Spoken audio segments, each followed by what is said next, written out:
আসসালামু আলাইকুম আমার প্রিয় ভাই বোনেরা, আপনারা সবাই কেমন আছেন?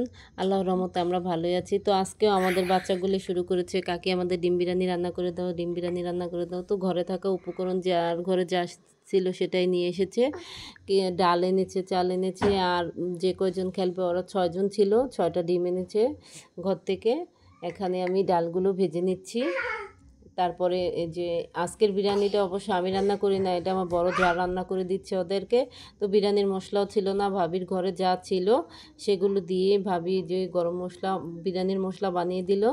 তারপরে এই যে এখানে মাদিনা বসে আছে আর কাকির সাথে বসে বসে ডাল ভাজা খাচ্ছে। এখানে ভাবি এ তো হাঁড়ি বসিয়ে ডিমগুলো ভেজে নিল, আলুগুলো এখন ভেজে নিচ্ছে।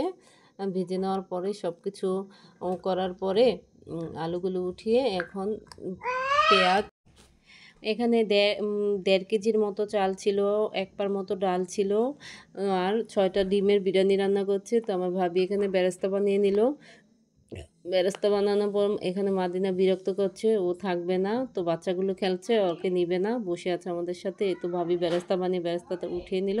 এখন বিরিয়ানির চালগুলো, মশলাটা কষাচ্ছে, এখন বিরিয়ানির চালগুলো দিয়ে দিবে।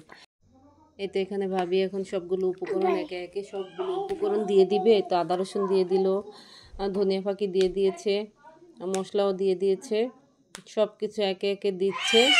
আমি বসে আছি।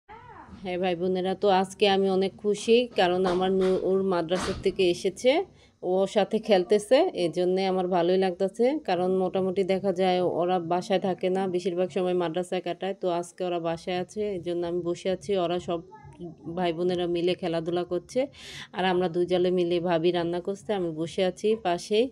এই তো ভাই বোন, তো আজকে আবার ভাই বোনের একটু রাত্র হয়ে গেছে, কারণ বিকেলেই রান্না করবে বলেছিল, কিন্তু বিকেলে আমাদের বাড়ির আঙিন উঠোনে যে বড়ই গাছটা ছিল, ওই বড়ই গাছে বড়ই পেরেছে, বড়ই গাছ ঝাঁকে দিয়েছে। তো সব বাচ্চারা মিলে হই হুল্লা করে ওই বড়ই টুকেছে, খেয়েছে, খেলাধুলা করেছে, সেই সুবাদে রাত্র হয়ে গেছে। তো এই যে এখানে তো দেখেন সব কিছু দিয়ে এখন ডালগুলো দিয়ে ভাবি মশলা দিয়ে কষাচ্ছে। ডাল কিছুক্ষণ সিদ্ধ হওয়ার পরে ভাবি এখানে চালটা দিয়ে দিবে। তো এই তো ভাবি চাল দিয়ে দিল। চাল দেওয়ার পরে এই তো ভাই বোনেরা, ভাবি পাশের চুলায় গরম পানি বসিয়ে রেখেছিল, তো গরম পানি ঢেলে দিয়েছে। তারপরে একে একে সব উপকরণ যে ভেজে রেখেছিল, আলু, ডিম, এগুলো সব কিছু দিয়ে দিয়েছে। এই তো বিরিয়ানি আমাদের, এই তো বিরিয়ানির ফাইনাল লুক। আসসালামু আলাইকুম ভাই বোনেরা, সবাই ভালো থাকবেন, কমেন্টে জানাবেন আমার বিরিয়ানি